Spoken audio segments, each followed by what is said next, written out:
শুরু করছি আমি পদ্মজার পর্ব 1।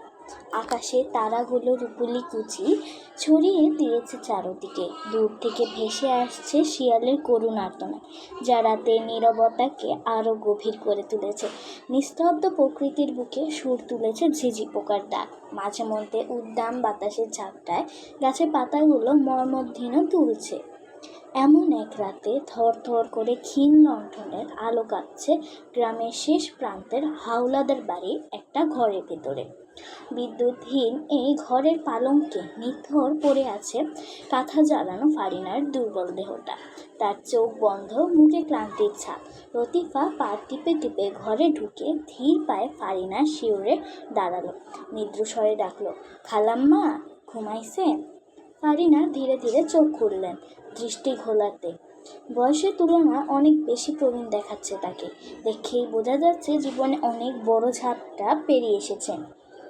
তিনি কিছু বলার চেষ্টা করলেন, কণ্ঠস্বর এতই ক্ষীণ যে লতিফা তা বুঝতে পারল না। সে ঝুঁকে বলল, কি কইছেন খালাম্মা?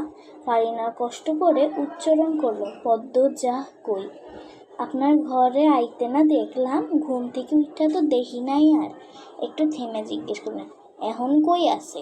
লতিফা অনুমান করে বলল, মনে হয় ঘরে আছে, ডাক্কা দেমু? না থাক, ক্লান্ত স্বরে জবাব দিলেন ফারিনা। কিছু খাইবেন? ফারিনা মাথা নেড়ে মানা করলেন, না, একটা ক্যাথা দে। লতিফা আলমারির দরজা খুলে কাঁথার বদলে তুলার মতো নরম লেপটি বের করলো। সযত্নে ফারিনার কুকড়ে যাওয়া দেহটি ঢেকে দিয়ে করুণ স্বরে বলল, শীতের দাপট বাড়ছে খালাম্মা, শুধু ক্যাথা দিয়ে হবেই না, আপনার কষ্ট কমবো না। ফারিনার চোখ হারিয়ে গেল জানলার উপরে। আকাশে তারা ভরা বিশালতার দিকে হালকা হিমেল বাতাস ঘরের কোণে কোণে সুরেলা গুঞ্জন তুলে ঘুর বেড়াচ্ছিল। তাই হঠাৎ তার মনে হলো আকাশে তারার ভিড়ে স্পষ্ট হয়ে উঠেছে বাবুর শৈশবের সেই সরল মায়াভরা মুখ। স্মৃতির পর্দায় ভেসে উঠল সেই দিনের কথা। বাবুর জন্মের পর আমিনা ভ্রুকুচকে বলেছিলেন, তোমার ছেঁড়া তো সত্যিই কালা হয়েছে, আমার কথাই ফলল তো? কটু মন্তব্য শুনে ফারিনার হৃদয়ে সেদিন কোনো রাগ বা অভিমানের দাগ কাটেনি, বরং বাবুর নিষ্পাপ মুখের দিকে তাকিয়ে তিনি মুগ্ধ হয়ে গিয়েছিলেন। সেই ছোট্ট মুখে ছড়িয়েছিল এক সমুদ্র মায়া। কচি পাতার মতন কোমল শ্যামল সেই মুখ দেখে তিনি এক মুহূর্তে ভুলে গিয়েছিলেন জীবনের সব অতীত বেদনা।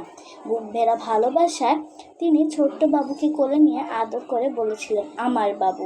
বাবুর নাম রাখা হলো আমির হাওলাদার। সময় স্রোতে দিন গড়িয়ে যেতে লাগলো, আর সেই সঙ্গে ধীরে ধীরে বড় হতে